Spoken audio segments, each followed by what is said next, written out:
Hey everybody, welcome back.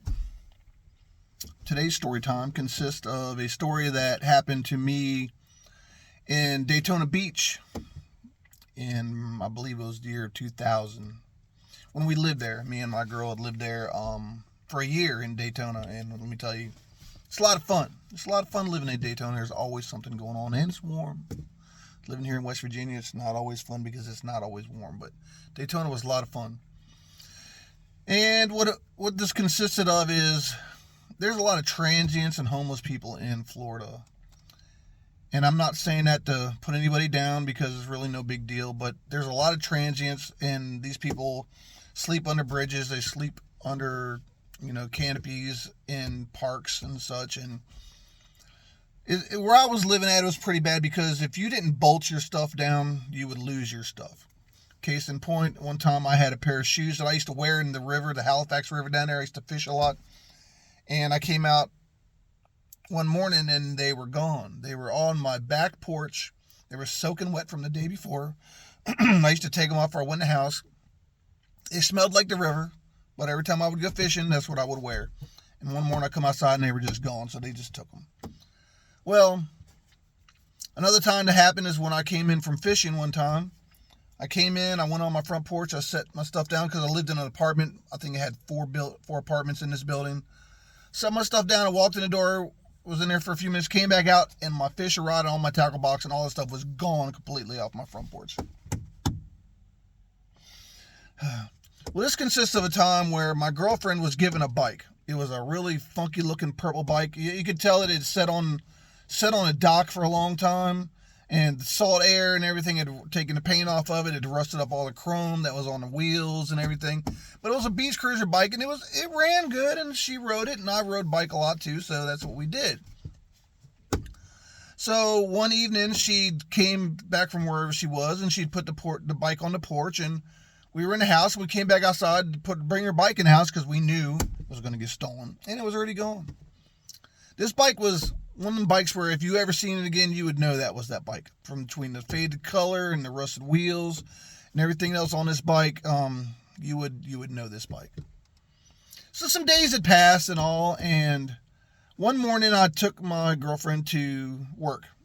Drove her to work, dropped her off and everything, and I came back and I was on A1A, going down there through Daytona, and I'm sitting at a traffic light, and here comes these two guys, and one of them's pushing a bike.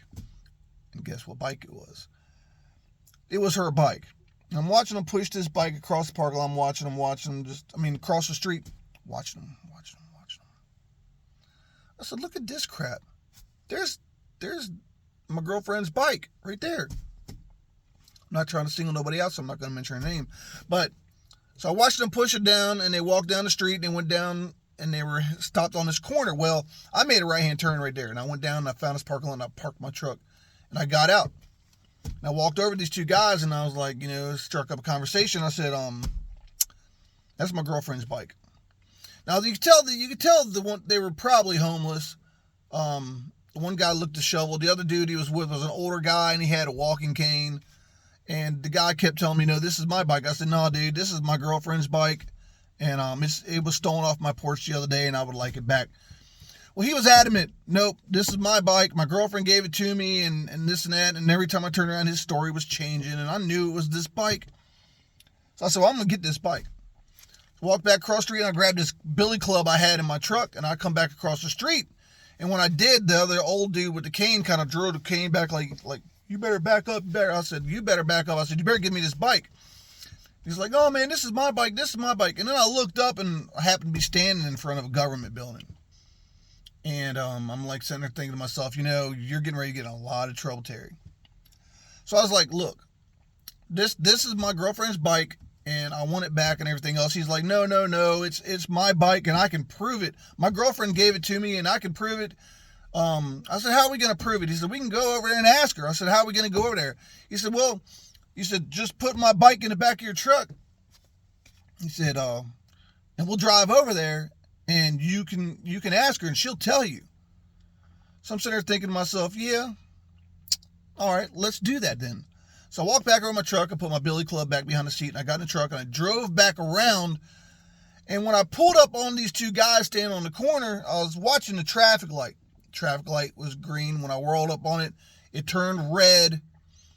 The guy was telling his buddy, I'll see you in a little bit and everything, and I was really thinking this guy was shady. So I wasn't really expecting to let him in my truck.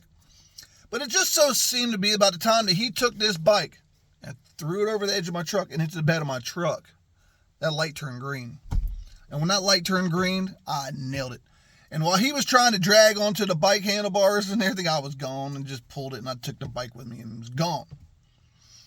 So I thought that was pretty neat. Something you would see in a movie, actually.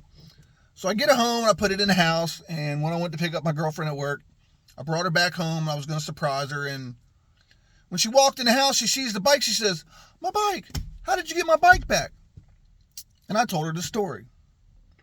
And she's like, "Wow, that's crazy." I said, "I know, right? But that's what happened. That's what happened." So a little bit later, we decided we're going to go to the store or something. We get in the truck, and we go up the road. And let me tell you, my truck, it was a 1975 Chevrolet Silverado, square body truck. It had the weirdest looking green colored paint on it you ever seen with the white insert, the two-tone.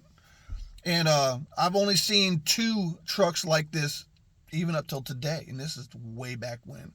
The same colors. And they've both been like ragged out on the side of, sitting in somebody's yard or something. And so, it was very noticeable. How could you not know this truck?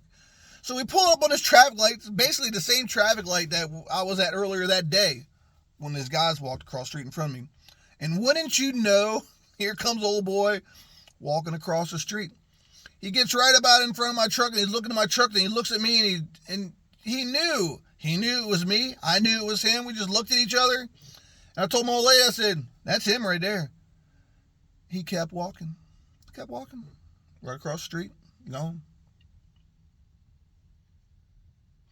Got the bike back.